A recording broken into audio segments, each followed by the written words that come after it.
مجھے قدرت کے ایک عمل سے بہت پیار ہے، مکافات عمل۔ سکون آ جاتا ہے یہ لفظ سن کر کہ جو جیسا کرے گا ویسا پائے گا۔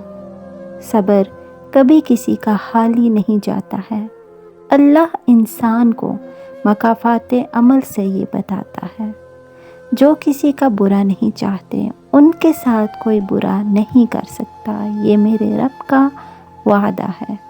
کبھی کبھی چپ رہنا شکایت کرنے سے زیادہ بہتر ہوتا ہے، کیونکہ جن کو ہماری شکایت سے فرق نہیں پڑتا ان کے سامنے اپنے الفاظ ضائع کرنے کا کوئی فائدہ نہیں۔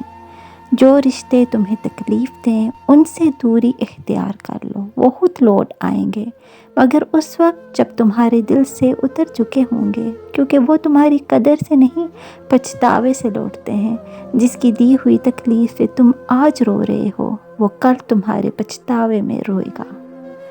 ازل سے ہے مکافات عمل کا سلسلہ قائم، رلایا جس نے اوروں کو وہ خود بھی چشمے تر ہوگا۔ لوگ تم سے چاہے جو بھی چھین لیں پر تمہارا مقدر نہیں چھین سکتے۔ آپ کو اگر یہ ویڈیو پسند آئی ہے تو اس کو لائک کریں اور مزید ویڈیوز کے لیے ہمارے چینل سائرہ وائس کو ضرور سبسکرائب کریں۔